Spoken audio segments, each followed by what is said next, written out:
பேசலாம். திரு அர்ஜுனமூர்த்தி, இங்க காங்கிரஸ் சொல்லாத ஒரு கருத்தை, காங்கிரஸ் எடுக்காத ஒரு நிலைப்பாட்டை தேர்தல் ஆதாயத்திற்காக தொடக்கத்தில் 400 இடங்கள் வெற்றி பெற்றுடுவோம் அப்படின்னு சொல்லிட்டு இருந்த பாஜகவோ பிரதமரோ அதை படிப்படியாக குறைச்சிட்டாங்க. நிறைய இடங்கள் அதை சொல்லாமே தவிர்த்துட்டாங்க. அப்படியான ஒரு சூழல்ல தேர்தல் ஆதாயத்துக்காக பிரதமர் இப்படி எல்லாம் பேசுகிறார் அப்படின்னு குற்றம் சாட்டுறாங்க எதிர்க்கட்சிகள். இப்போ இந்த மத பிரச்சனையில் தேர்தல் ஆதாயத்துக்காண்டி பேச வேண்டிய நிர்பந்தத்தில் பாஜக இல்லை, நம்ம பாரத பிரதமர் மோடி அவர்களும் இல்லை. மத பிரச்சனைன்னு நீங்க குறிப்பிடுறது இல்லை. நீங்கள் இப்போ இவர் பேசினாரு, சார் பேசினாரு, சபாபதி சார் பேசினாரு, நாங்கள் நல்லிணக்கத்தையே கெடுக்கிறது மாதிரி இங்கே நாட்டில் ஒரு சந்தோஷத்தையே சீர்குலைக்கிற மாதிரிலாம் அதை சொன்னார். அதுக்காண்டி சொல்கிறேன். இப்போ ரொம்ப சிம்பிளாக யோசிங்க. நீங்கள் இப்போ பிஜேபி கவர்மெண்ட் எத்தனை ஆண்டுகளாக குஜராத்தில் இருக்கு? எத்தனை ஆண்டுகளாக இருக்கு? கிட்டத்தட்ட 30 ஆண்டுகள்கிட்ட இருக்கா மொத்தமாக. அப்போ ஏதாச்சும் அங்கே இருக்க இஸ்லாமியர்களுக்கு ஏதாவது பிரச்சனை வந்திருக்கா? என்ன பிரச்சனை நம்ம பார்த்தோம்? இத்தனை நாடுகள் அரசாங்கத்துக்கு நடந்துகிட்டு இருக்கும் போது எந்த பிரச்சனையும் சந்திக்கல. நேரா யூபிக்கு போவோம். இங்கேருந்து யூபிக்கு போவோம். யூபியில் என்ன இஸ்லாமியர்கள் இப்போ வேதனைப்படுறாங்க. அவங்க நல்ல சிறப்பாக தானே. இப்போ நான் வாரணாசிக்கு போயிருக்கேன், காசியில் போகிறேன், எல்லாரும் ஒன்று மண்ணா தானே இருக்காங்க. எப்படி தமிழ்நாட்டில் மாம மச்ச உறவோட இஸ்லாமியர்களோட நம்ம பல காலமாக இருக்கிறோமோ அதே உறவு எல்லா ஊர்லேயும் இருக்கு. உத்தரப்பிரதேசத்தில் தான் மாட்டிறைச்சி வைத்திருந்ததாக சின்ன சின்ன விஷயங்களை விட்டுருங்க. பொதுவான அப்படிதான் கடந்து போக அப்படி பார்க்க முடியாது. ஏன்னா ஒரு அரசாங்கம்னு பார்க்கும்போது முழுசா பார்க்கணும், முழு உருவத்தில் பார்க்கணும். சின்ன சின்ன பாயிண்ட்ஸ் பேசினா நான் இங்கே கூட தான் நான் நீங்க குஜராத் உத்தரப்பிரதேசம் அப்படின்னு நீங்க ஸ்டேட்டை ஸ்பெசிஃபை பண்றதுனால அந்த மாநிலங்களில் நடக்கக்கூடிய பிரச்சனைகளையும் நம்ம குறிப்பிட்டு இல்ல. நான் என்ன சொல்ல வரேன்னா, எந்த விதத்திலையுமே இஸ்லாமியர்கள் இங்கே துன்பப்படுவதே இல்லை. அவங்க பொருளாதாரத்தில் எந்த குறையும் இல்லை, அவங்க வளர்ச்சி பாதையில் எந்த குறையும் இல்லை. இப்போ விப்ரோ கம்பெனியை நடத்துகிறவரே ஒரு முஸ்லாமியர். என்ன விதத்தில் அவர் பிரச்சனைக்கு போனார்?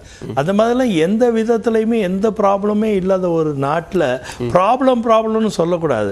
எப்போதுமே கருத்து என்ன கருத்தை அவர் பேசினார் அதில் போய் ஊடுருவி பார்க்கணும். அவர் கருத்து என்ன பேசுகிறார்? காங்கிரஸோட மேனிஃபெஸ்டோவில் இருக்கிற சொத்தெல்லாம் பிரித்து நான் இந்தியாவுக்கு கொடுப்பேன்னு சொன்னால் தப்பு இல்லை, இந்தியர்களோட சொத்தை எடுத்து கொடுப்பேங்கும் போது என்ன ஆயிடுதுன்னா பிரச்சனை மாறி போயிருது. இந்திய சொத்துங்கிறது வேற, இந்தியரோட சொத்தை கொடுப்போம்னு சொல்ல காங்கிரஸ் தேர்தல் அறிக்கையில் அப்படி இருக்கா? இருக்கே, அவரே சொல்லியிருக்காங்க. We assess the complete assets of Indians சொல்லியிருக்காங்களா? அது யார்கிட்ட?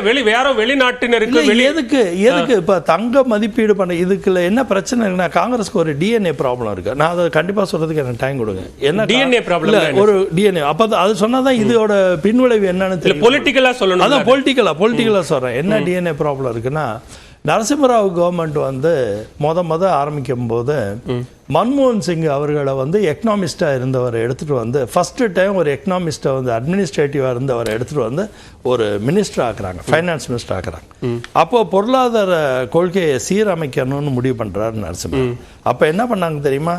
இருப்பு தங்கத்தை போய் அடமான வச்சு டாலர் பிரைஸாக மாற்றினாங்க. 16 ரூபா இருந்த டாலர் 36 ரூபா வரைக்கும் எடுத்துகிட்டு போன காலமே என்னன்னா இந்த தங்க இருப்பு. இந்த தங்கத்து மேலே ஏதோ ஒரு சூது இருக்கு காங்கிரஸுக்கு உள்ளுக்குள்ள. அதனால தான் அந்த தங்க விஷயத்தில் சந்திரசேகரா நரசிம்மராவ் சார் நரசிம்மராவ் சந்திரசேகரா நரசிம்மராவ் ஒரு புரிதலுக்காக இல்ல நரசிம்மராவ் அரசாங்கத்தில் தானே மன்மோகன் சிங் ஃபைனான்ஸ் மினிஸ்டர் ஆனார். அப்போ அவர் எக்கனாமிஸ்டா தானே இருந்தார். ஃபர்ஸ்ட் டைம் ஒரு எக்கனாமிஸ்ட் எடுத்துட்டு ஃபைனான்ஸ் மினிஸ்டர். இல்ல அதுக்கு முன்னாடி சந்திரசேகர் அரசாங்கத்தில் அப்படி எதுவும் நடக்கல. நரசிம்மராவ் அப்ப எதுவும் நடக்கல அந்த மாதிரி. அவரோட அரசாங்கத்தில் அந்த மாதிரி எதுவும் நடக்கல. நரசிம்மராவ் தான் என்ன பண்ணாங்க? ரிஃபார்ம் பண்ணாங்க. இல்ல அது புரியுது. அவருடைய அரசுல சந்திரசேகர் அரசாங்கத்தில் நீங்க சொல்ற மாதிரியான நிகழ்வுகள் எதுவும் நடக்கல. காங்கிரஸ்ல இருந்து தான் நான் பேசுறேன். நான் காங்கிரஸ் தொடர்பு படுத்தி தானே பேசணும் இங்க. நான் காங்கிரஸ் காங்கிரஸை தொடர்புபடுத்தி பேசும்போது இந்த மாதிரி நரசிம்மராவ் அந்த காலத்துல இருந்தே அவங்களுக்கு தங்கத்து மேல ஒரு கண் இருந்துகிட்டே இருக்கு. இந்த இன்கம் டாக்ஸ்ல கூட பாத்தீங்கன்னா சிதம்பரம் அவர்கள் என்ன பண்ணாருன்னா தங்க மதிப்பீடையும் அவர் தான் எடுத்துட்டு வந்தார். தங்கத்தை இம்போர்ட் பண்றதுக்கு டியூட்டி கொண்டாந்தவரும் அவர் தான் கொண்டாந்தார். ஸோ அந்த தங்கத்து மேல அவங்களுக்கு ஏதோ ஒரு ஃபார்முலா இருக்கு. என்ன ஃபார்முலா இருக்குன்னா, அவங்க அந்த பணம் போறது வர்றது இதுலன்னா தங்கம் எங்கேயோ அவங்களுக்கு பயன்படுதுன்னு நினைக்கிறேன். அதனாலதான் தங்கத்து மேலே ஒரு அபிப்பிராய பேதம் அவங்களுக்கு எங்கேயோ இருக்கு. நீங்க பட்டியலிடக்கூடிய எல்லா விமர்சனங்களும் காங்கிரஸ் மேல அப்படின்னா, காங்கிரசினுடைய தேர்தல் அறிக்கையை அல்லது காங்கிரஸ் மீதான விமர்சனங்களை பிரதமர் வைத்திருக்கலாம். அதற்கு காங்கிரஸ் பதில் சொல்லியிருப்பாங்க.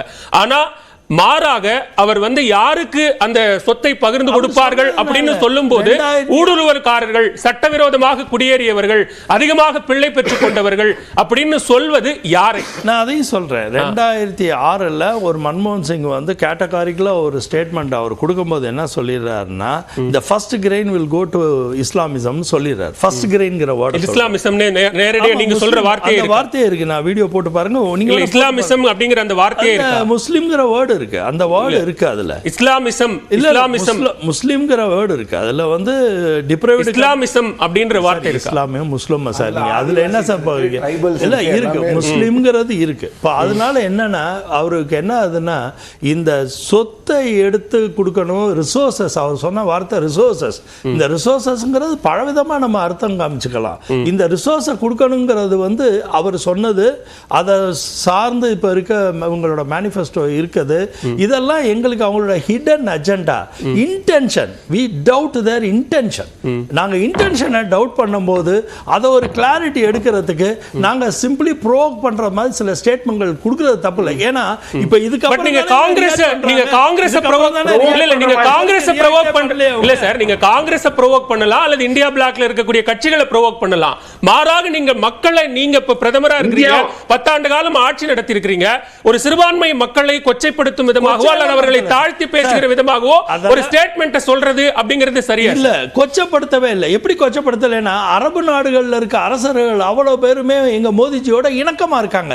இன்னைக்கு இதுவரைக்கும் ஒரு அனுமார் சிலையை எடுத்துட்டு போக முடியாது. எங்க மோதிஜினா அவர் எல்லாருக்கும், நாட்டு மக்கள் எல்லாருக்கும் பிரதமர் தானே. அரபு நாடுகள் அதீத இணக்கமா இருக்கிறதுனால தான் அங்க இந்து கோயில் கட்டுறதுக்கு 3000 கோடி ரூபாய் கட்டுறதுக்கு பர்மிஷன் கொடுத்திருக்காங்க. அதனால அவருக்கு முஸ்லிம் துவேஷங்கிறது கிடையவே கிடையாது. அவருக்கு இஸ்லாமிய அவரோட பார்வை இந்தியாவை கலாச்சாரத்தை மீட்டெடுக்கணும்னு நினைக்கும் போது கலாச்சார சீர்வழியப்படக்கூடிய எந்த விஷயத்துக்குமே அவர் மனசு இடம் கொடுக்கலங்கிறது வெளிப்படை. யார் அந்த கலாச்சார சீரழிவை ஏற்படுத்துறா? இந்த காங்கிரஸ் தொடர்ந்து அதானே பண்ணிட்டு இருக்காங்க. உங்களுடைய முதற்கட்ட பார்வை முன் வச்சிருக்கேன். 2-3 விஷயம் அர்ஜுனமூர்த்தி சார் சொன்னாங்க. குஜராத்லயும் உத்தரப்பிரதேசத்திலையும் இஸ்லாமியர்கள் மீதான தாக்குதல்கள் என்ன இருக்குது இந்த 30 வருஷமா அப்படின்னு. 2002 குஜராத் கலவரம் நடந்தது, அது மறந்துட்டாங்க போல. அதுல எவ்வளவு இஸ்லாமியர்கள் இல்ல சார். சுப்ரீம் கோர்ட் பிஜேபி கவர்மெண்ட்டுக்கு திரு நரேந்திர மோடி அவர்களுக்கு தொடர்பு இல்லைன்னு தான் சொல்லியிருக்காங்களே தவிர 2000 பேர் இறக்கல. அவங்க சார் நான் பேசவே அவர் அப்பவே குறுக்கிடணும்னு கேட்டாரு. இல்ல அவர் அப்பவே குறுக்கிடணும்னு கேட்டாரு. நீங்க பேசி முடிச்சப்பறம் அவர் பேசணும்னு அவர் அலோ பண்ண. இஸ்லாமியர்கள் மீதான தாக்குதல் இல்லைன்னு சொன்னதுக்கு பதில் அங்க கிட்டத்தட்ட 2000 பேர் இருந்தது. அது வயலன்ஸ், அமைதியா இருந்தாங்க அவங்க. அது ஒரு குஜராத் ரைட்ஸ் தானே இன்னமும் சொல்றேன். அதுல பிரதமர் அவர்களுக்கு எந்த தொடர்பும் இல்லை அப்படிங்கறத தான் உச்சநீதிமன்றம் சொல்லியிருக்கு. அந்த ரைட்ஸே நடக்கல, அப்படி ஒரு கலவரமே நடக்கல குஜராத்ல எந்த நீதிமன்றமும் இந்தியால சொல்லவே இல்லை. நான் அதுதான் சொல்ல வரேன். உத்தரப்பிரதேஷ்ல அக்லக் அப்படின்றவர் மாட்டு இறைச்சி வைத்திருந்தாருன்னு சொல்லிட்டு அவரை கொலை செய்தது யார்? இதெல்லாம் இஸ்லாமியர்கள் மீது நடந்த தாக்குதல் இல்லையா? முதல் கேள்வி. இரண்டாவது, திரு மன்மோகன் சிங்கோட ஸ்டேட்மெண்ட் எல்லாரும் அதை பேசுறாங்க. அதுல என்ன அவர் சொல்லியிருக்காருன்னா, upliftment of SC, STs, other backward classes, minorities and women and children. We'll have to devise innovative plans to ensure that minorities, particularly the Muslim minority, are empowered to share equitably in the fruits of development. They must have the first claim on resources. தேன்னா எல்லாரையும் சேர்த்து தான் சொல்றாரு. ஆமா sir, எல்லாத்தையும் சேர்த்து தான் சொல்றாரு. ஆனா இப்போ பிரதமர் அவர்கள் பேசுறாங்கல்ல, பிஜேபியில எல்லாரும் பேசுறாங்கல்ல, ரீடிஸ்ட்ரிபியூஷன் ஆஃப் வெல்த். நான் காங்கிரஸ் மேனிஃபெஸ்டோவை எடுத்து படிச்சேன். கிட்டத்தட்ட என்ன 48 பக்கம் இருக்கு. ரீடிஸ்ட்ரிபியூஷன் என்ற வார்த்தையை அங்க இல்ல. கூகுள் கண்ட்ரோல் எஃப்னு போட்டா சிம்பிளா எல்லாருக்கும் தெரிஞ்ச மாதிரி கம்ப்யூட்டர்ல பிடிஎஃப் டவுன்லோட் பண்ணி கண்ட்ரோல் எஃப் போட்டீங்கன்னா ரீடிஸ்ட்ரிபியூஷன் அப்படின்ற வார்த்தையை போட்டீங்கன்னா ரீடிஸ்ட்ரிபியூஷன் வார்த்தையே அந்த மேனிஃபெஸ்டோல இல்ல. இன்னொன்னு வெல்த்னு போட்டீங்கன்னா ஒரு 5-6 பேஜ்ல வெல்த்ன்ற வார்த்தை வருது.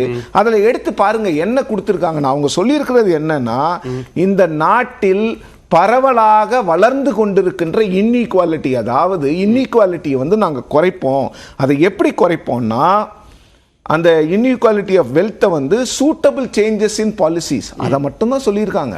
அவங்க இவங்க கிட்ட இருந்து எடுப்போம், அவங்க கிட்ட இருந்து எடுத்து பிரிச்சு கொடுப்போம் அப்படிங்கிற வார்த்தையெல்லாம் அவங்க சொல்லல. அந்த மேனிஃபெஸ்டோவை படிக்காமலே இங்க வந்து இந்த ரீடிஸ்ட்ரிபியூஷன் ஆஃப் வெல்த் அந்த வார்த்தையே இல்லைங்க. வெல்த்ன்ற வார்த்தை இருக்கு, ரீடிஸ்ட்ரிபியூஷனே இல்லை.